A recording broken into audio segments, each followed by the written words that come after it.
Assalamualaikum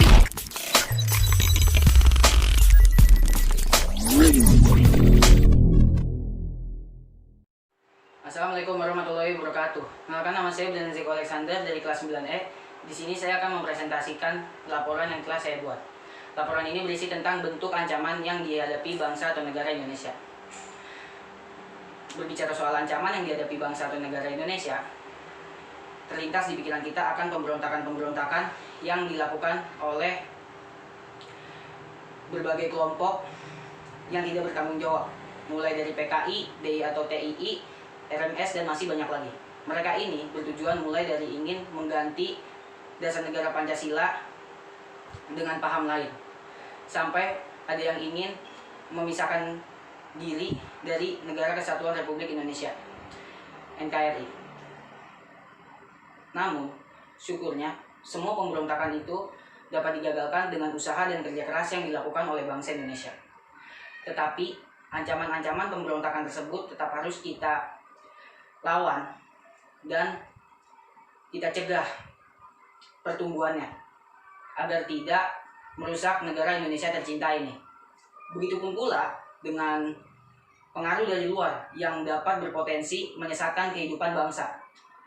Juga patut kita tindak lanjuti dengan cara memfilternya atau menyaringnya, yaitu mengambil sisi yang baik dan membuang sisi yang buruk. Dengan demikian, kehidupan di dalam bangsa Indonesia akan terjaga dengan baik karena telah dilaksanakan dengan ketentuannya. Bentuk ancaman yang dihadapi oleh bangsa atau negara Indonesia dibagi menjadi dua, yaitu ancaman dari dalam negeri dan ancaman dari luar negeri. Satu, ancaman dari dalam negeri. Ancaman dari dalam negeri dapat berupa pemberontakan dan perilaku-perilaku yang bertentangan dengan nilai-nilai Pancasila, yaitu sebagai berikut. Pemberontakan G30 SPKI. Kalian pasti sudah mengetahui apa itu Partai Komunis Indonesia. Sebuah partai yang diketuai pada saat itu oleh Dipa Nusantara Aidit atau yang biasa dikenal dengan DN Aidit. Ia menjadi dalang dari terjadinya pergerakan 30 September Partai Komunis Indonesia tahun 1965 yang merupakan gerakan pemberontakan bertujuan untuk menjadikan negara Indonesia sebagai negara komunis yang berkiblat ke negara Uni Soviet, serta mengganti Pancasila dengan paham komunis. Dalam gerakannya, para pemberontak PKI bersama pasukan Cakrabilawa menculik 10 perwira Angkatan Darat, kemudian menyiksa mereka sampai meninggal, dan yang dimasukkan ke dalam sumur lubang buaya terdiri atas 7 dari 10 perwira Angkatan Darat tersebut, yaitu Panglima Angkatan Darat Letjen TNI Ahmad Yani, Maijen TNI R. Suprapto, Maijen TNI MT Haryono, Maijen TNI Siswondo Parman, Brigjen TNI Dei Panjaitan, Brigjen TNI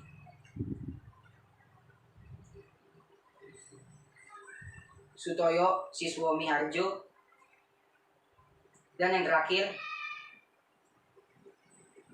perwira TNI Letu Fiel Tendean, ajudan dari Jenderal A.H. Nasution. Peristiwa tersebut terjadi tepat pada saat pergantian dari tanggal 30 September hari Kamis menjadi 1 Oktober hari Jumat tahun 1965 ketika tengah malam, sehingga tanggal 1 Oktober diperingati sebagai Hari Kesaktian Pancasila, sebuah usaha yang dilakukan oleh PKI untuk mengubah dasar negara Pancasila menjadi berpahaman komunis gagal dilakukan mereka. Hal ini membuktikan kepada kita semua bahwa Pancasila tidak dapat diganggu-gugat dan siapapun yang mencobanya akan dibasmi sampai tuntas. Para pahlawan revolusi kita telah mengorbankan jiwa dan raganya demi menjaga kemurnian isi dari Pancasila. Mereka rela disiksa sampai mati agar paham komunis tidak dapat menodai isi kandungan Pancasila. Pemberontakan Darul Islam atau Tentara Islam Indonesia. Pemberontakan Darul Islam atau Tentara Islam Indonesia dipimpin oleh Sekar Maji Marijan Kartosuwiryo. Pemberontakan ini ditandai dengan didirikannya Negara Islam Indonesia atau NII oleh Kartosuwiryo pada tanggal 7 Agustus 1949.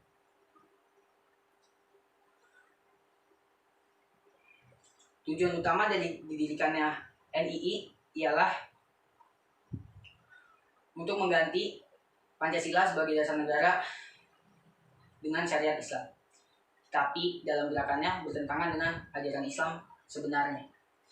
Mereka melakukan perusakan dan pembakaran rumah-rumah penduduk, pembongkaran jalan-jalan kereta api, merampas harta benda milik penduduk, serta melakukan penganiayaan terhadap penduduk. Upaya penumpasan pemberontakan ini memerlukan waktu yang cukup lama. Kartosuwiryo bersama para pengikutnya baru dapat ditangkap pada tanggal 4 Juni 1962. Pemberontakan Republik Maluku Selatan (RMS). Republik Maluku Selatan adalah sebuah gerakan separatisme yang dipimpin oleh Robert Stephen Soumokil yang bertujuan untuk mendirikan negara sendiri, membentuk negara sendiri. Yang didirikan pada tanggal 25 April 1950. Pulau-pulau terbesarnya adalah Seram, Ambon, dan Buru. RMS di Ambon dapat ditaklukkan oleh militer Indonesia pada bulan November tahun 1950. Namun konflik di Seram terus berlanjut sampai bulan Desember 1963.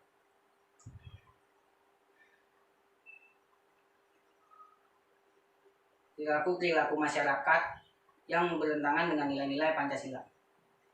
Seperti misalnya pada sila pertama Pancasila tentang ketuhanan, masyarakat sekarang sudah sangat tidak mementingkan lagi akan toleransi umat beragama. Yang seharusnya mereka saling menghormati.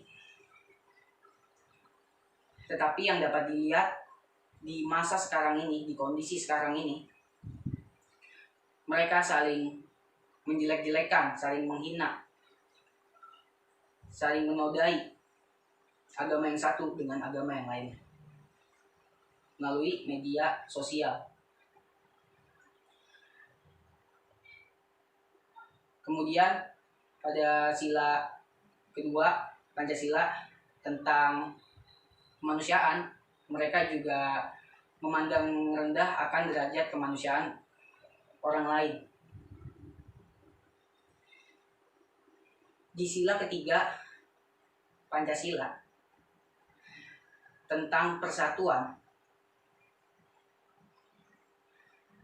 menjadi sila yang sering dilanggar. Contohnya yang biasa kita temui yaitu adanya tawuran antar pelajar, konflik di beberapa daerah, serta tindak kekerasan menjadikan sebagai alat untuk memecah permasalahan.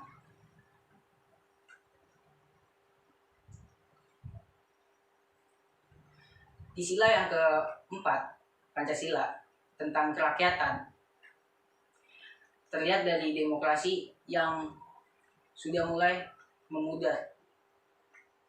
Dan yang terakhir pada sila kelima, Pancasila, tentang keadilan, terbukti dengan adanya nepotisme.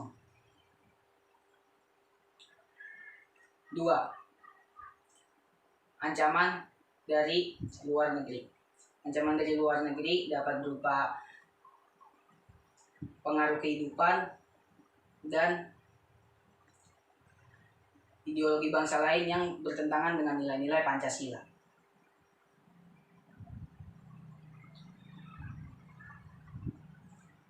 Kehidupan masyarakat yang serba bebas. Sering berkembangnya zaman, teknologi komunikasi dan transportasi semakin canggih, sehingga penyebaran berbagai sesuatu menjadi sangat mudah. Hal inilah yang menjadi kehidupan serba bebas dalam masyarakat. Penyebabnya jadilah kedua faktor tersebut. Di salah satu sisi memang kreativitas masyarakat bisa dipacu dari kebebasan ini. Tetapi di sisi lain dapat melahirkan dampak negatif bagi negara Indonesia itu sendiri. Contohnya, pergaulan bebas, pola komunikasi yang tidak beretika, peredaran narkoba dan minuman keras,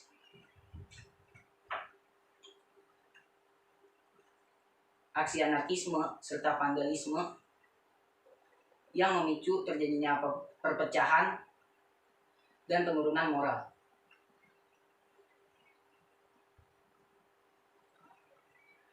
Ideologi bangsa lain yang bertentangan dengan nilai-nilai Pancasila. Ideologi komunisme dan kapitalisme menjadi kedua paham yang ajarannya itu banyak sekali bertentangan dengan nilai-nilai Pancasila. Contoh yang paling mendasarnya yaitu ideologi komunisme mengajarkan ateis, tidak percaya Tuhan. Sedangkan ideologi Pancasila menjunjung tinggi ketuhanan, sehingga melarang seseorang untuk tidak beragama. Lalu ideologi kapitalisme membolehkan kepentingan pribadi tanpa batas. Sedangkan ideologi Pancasila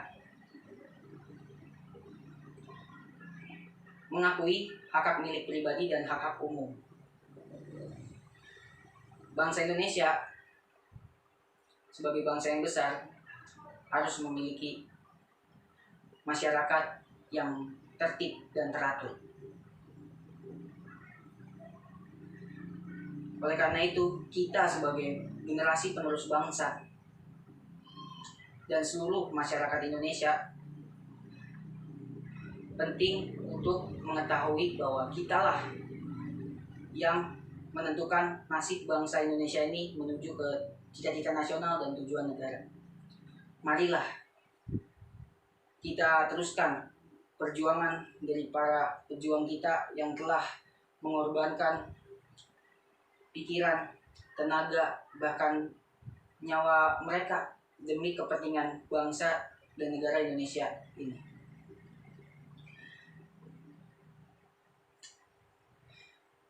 Sepatutnya masyarakat Indonesia tidak saling bercerai-berai, tetapi saling bersatu membentuk Indonesia yang kuat dan tangguh.